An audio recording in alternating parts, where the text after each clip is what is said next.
सर्वांना श्री स्वामी समर्थ. अवधूत चिंतन श्री गुरुदेव दत्त. सर्व स्वामी भक्तांना संकष्ट चतुर्थीच्या खूप साऱ्या शुभेच्छा. गणपती बाप्पाची आज विशेष सेवा करावी. आपल्याला दररोज धावपळीच्या आपल्या जीवनात सेवा करणं शक्य होत नाही. कमीत कमी चतुर्थीला तरी गणपती बाप्पांची सेवा करावी. तर 120 दिवसांची सेवा, अभिषेक याबद्दल संपूर्ण डिटेल माहिती मी आपल्या चॅनलवर अपलोड केलेली आहे, तरी सर्वांनी पहा. तर आता स्वामी महाराजांचा पुण्यतिथी सप्ताह येत आहे. तर पुण्यतिथी सप्ताहानिमित्त ज्यांना 11 दिवसाची किंवा 7 दिवसांची स्वामींची सेवा करायची असेल तर त्यांच्यासाठी आजचा व्हिडिओ आहे. तर ज्यांना बघा मासिक धर्म काही कारणास्तव 21 दिवसांच्या सेवेला बसता आलं नाही, त्यांनी 11 दिवसांच्या बसा. ज्यांना मासिक धर्मामुळे 11 दिवसांची सेवा करता येणार नसेल तर त्यांनी 7 दिवसांची सुद्धा सेवा तुम्ही करू शकता. आता बघा, गुरुचरित्राचा सप्ताह आपण जेव्हा करणार आहोत, अगदी त्याच 7 दिवसात तुम्ही स्वामीचरित्र सारामृताचे सुद्धा पारायण करू शकता. तर आपल्याला माहिती आहे की आपण स्वामीचरित्र सारामृताचे एका दिवसात 2 पाठसुद्धा करू शकतो. आता एक पाठ म्हणजे काय? 1 ते 21 अध्यायांचं पठण करणं, त्याला एक पाठ म्हणतात. आणि कोणतीही सेवा करा, फक्त संकल्पयुक्त करा, कारण की आपण जेव्हा संकल्पयुक्त सेवा करतो तेव्हा ती त्वरित फलदायी ठरते. किंवा फक्त इच्छापूर्तीसाठीच करू नका. मी तर असं म्हणेन की फक्त महाराजांची सेवा म्हणून सुद्धा करा. महाराजांनी आपल्या आयुष्यात येऊन आपल्यावर एवढे उपकार केलेले आहेत महाराजांचे. माझ्यावर तर खरं सांगू का, महाराजांचे एवढे उपकार आहेत की या जन्मात तरी मी ते फेडू शकणार नाही. कारण की महाराजांनी खूपदा अनेकदा मला प्रत्येक संकटातून वाचवलेलं आहे. अनेक समस्याच्या वेळेस महाराज धावून आलेले आहेत. असं प्रत्येकाच्या आयुष्यात महाराजांचं एक विशेष महत्त्व असतं. तर ज्यांना काही समस्या असतील तर त्यांनी त्या समस्यांसाठी पारायण करू शकता. 11 दिवसांचं किंवा 7 दिवसांचे किंवा 11 दिवसातसुद्धा एका दिवसात 2 वेळा या पद्धतीने आपले 21 पाठ पूर्ण होतात. तर तुम्हाला त्या पद्धतीने करायचं असेल तरी आजपासून, आज संकष्ट चतुर्थी आहे, तर 11 दिवसांच्या आजपासून सेवेला सुरुवात तुम्हाला करावी लागेल. तर ज्यांना 7 दिवसांचं करायचं असेल त्यांनी आपण ज्यावेळेस सप्ताहाला बसणार आहोत बघा गुरुचरित्राच्या, अगदी त्याच दिवसापासून तुम्हाला पारायणाला बसावं लागेल. यामध्ये तुम्ही 11 माळी स्वामींचा जप करू शकता किंवा तारक मंत्र आहे तो 11 वेळा पठण करू शकता. दत्त महाराजांची सेवा करू शकता, ज्यामध्ये घोरकष्ट उद्धरण स्तोत्र आहे किंवा 14वा आणि 18वा अध्यायाचं. तर या संबंधित अनेक व्हिडिओ मी डिटेलमध्ये टाकलेले आहेत. तर याचीही सेवा तुम्ही 11 दिवसांची करू शकता, 7 दिवसांची करू शकता. आता जे जुने सेवेकरी आहेत त्यांना सगळ्यांना या सेवा माहीत आहेत, पण जे नवीन सेवेकरी आहेत त्यांच्यासाठी मी सांगते. तुम्ही 7 दिवसांची सेवा करू शकता, 11 दिवसांची सुद्धा करू शकता. यामध्ये तुम्ही तारक मंत्र, स्वामींचा जो मंत्र जप आहे तर तोही तुम्ही करू शकता. श्री स्वामी समर्थ किंवा दत्त महाराजांचा श्री गुरुदेव दत्त दिगंबरा दिगंबरा श्रीपादवल्लभ दिगंबरा या मंत्राचा जप करू शकता. आणि स्वामीचरित्र सारामृत मी अनेकदा म्हणते की महाराजांचा आत्मा आहे.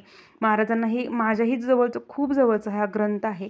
कारण की खूपदा कोरोना काळापासून तर या ग्रंथाचे एवढे सुंदर अनुभव आहेत की तुम्ही जर संकल्पयुक्त या ग्रंथाची सेवा केलीत ना, मी 100% खात्रीनं सांगते की तुमचं कोणतंही काम हे होणारच.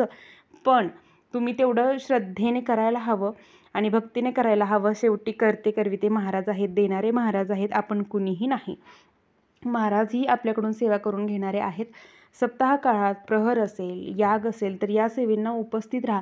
महिला वर्ग भरपूर प्रमाणात असतो, पण बघा दिवसभर महिला सकाळी 8 ते रात्री 8पर्यंत महिला वर्ग थांबू शकतो, पण संध्याकाळी रात्री 8 वाजता पुरुष लोकांना थांबावं लागतं. तर त्यावेळेस जास्तीत जास्त जे कोणी सेवेकरी दादा माझे व्हिडिओ पाहत असतील त्यांना खरंच विनंती आहे की तुम्ही प्रहर सेवेमध्ये भाग घेऊन पहा. असं म्हटलं जातं की या काळात महाराज स्वतः दर्शन आपल्याला देतात किंवा महाराज फ्रेममध्ये नसतात, महाराज भ्रमंती करत असतात. आणि रात्री 12 ते पहाटे 4पर्यंत जे कोणी या सेवेला उपस्थित असतं किंवा जे कोणी प्रहर सेवा करत असताना त्या सेवेकऱ्यांना खरंच खूप चांगला अनुभव आलेला आहे. आणि तोही अनुभव तुम्हाला घेण्याचं भाग्य मिळेल तुम्ही जर या सेवेमध्ये भाग घेतला तर. कारण की आपण जेव्हा प्रहर करतो तर प्रहर म्हणजे या सप्ताह काळाचा आत्मा आहे असं म्हटलं जातं. आणि ज्यांनी आतापर्यंत प्रहर या सेवा केलेल्या आहेत त्यांच्या आयुष्यातल्या समस्या महाराजांनी स्वतः सोडवलेल्या आहेत. त्यामुळे तुम्हाला या सप्ताह काळात बघा, वर्षातून आपल्याला 2च सप्ताह असतात, दत्त जयंतीचा आणि स्वामी पुण्यतिथीचा. त्यामुळे ही सेवेची जी संधी आहे ती कुणीही वाया घालवायची नाही. बघा, तुम्हाला जसं आपला पैशाचा बँक बॅलन्स वाढवायचा आहे ना, तसा आपल्याला पुण्याचा साठा वाढवायचा आहे, आपल्या सेवेचा बँक बॅलन्स वाढवायचा आहे, आपली सेवा जास्तीत जास्त करायची आहे. आपण महाराजांकडे काहीही कमी मागत नाही. त्यामुळे तुम्ही सेवाही तेवढीच करायला हवी. तर तुम्हाला या 11 दिवसांची सेवा करायची असेल तर आजपासून पुण्यतिथीपर्यंत करा. आणि ज्यांना या सेवा करता येणार नाहीत, आता आजपासून सुरू करता येणार नाही 11 दिवसांची सेवा, जी स्वामी चरित्र सारामृताची असेल किंवा तारक मंत्र असेल किंवा स्वामींचा मंत्र असेल, तर त्यांनी काय करा, 20 एप्रिल ते 26 एप्रिल तुम्ही 7 दिवसांचं फक्त पारायण करा. 7 दिवस दररोज स्वामी चरित्र सारामृत तुम्ही 2 वेळा वाचू शकता, एकदा झालं तर एकदा वाचू शकता.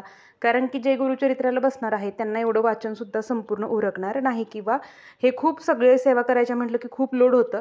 तर तुम्ही या 7 दिवसात सुद्धा स्वामींचं तारक मंत्र असेल 11 वेळा म्हणू शकता, 21 वेळा दिवसातून म्हणू शकता, किंवा स्वामींची स्वामी चरित्र सारामृत आहे त्याचे पाठ करू शकता. दत्त महाराजांची कोणतीही सेवा करू शकता. बघा, या 7 दिवसात पुण्यतिथीपर्यंत महाराजांची यथाशक्ती यथाभक्ती तुम्हाला जी हवी ती आवडेल ती सेवा करा. फक्त संकल्प सोडून करा की महाराज मी तुमचं सेवेकरी आहे, ही मी सेवा करत आहे आणि ही सेवा तुम्ही माझ्याकडून पूर्ण करून घ्या. तुमचं कोणतंही काम असेल तर तेही करण्यासाठी असेल तर त्याहीसाठी तुम्ही सेवा करू शकता. तर आणि बघा, ज्यांना मासिक धर्म येणार आहे काय आहे त्यांना सेवाही करता येणार नाहीत, पण नामस्मरण तुम्ही करू शकता. कुठेही बसून नामस्मरण करू शकता, कारण की कलियुगातील सगळ्यात प्रभावी सेवा असेल तर ती नामस्मरण आहे. त्यामुळे आपल्या मुलांकडून करून घ्या आणि आपण ही सेवा करा. तर झालेली सेवा महाराजांच्या चरणी मी रुजू करते. सर्वांना श्री स्वामी समर्थ. अवधूत चिंतन श्री गुरुदेव दत्त. माहिती आवडल्यास व्हिडिओला लाईक, शेअर आणि सबस्क्राईब करा. नवीन सेवेकरी घडवा. महाराजांच्या सेवा अनेक अडल्या नडलेल्यांपर्यंत पोहोचवा. सर्वांना श्री स्वामी समर्थ.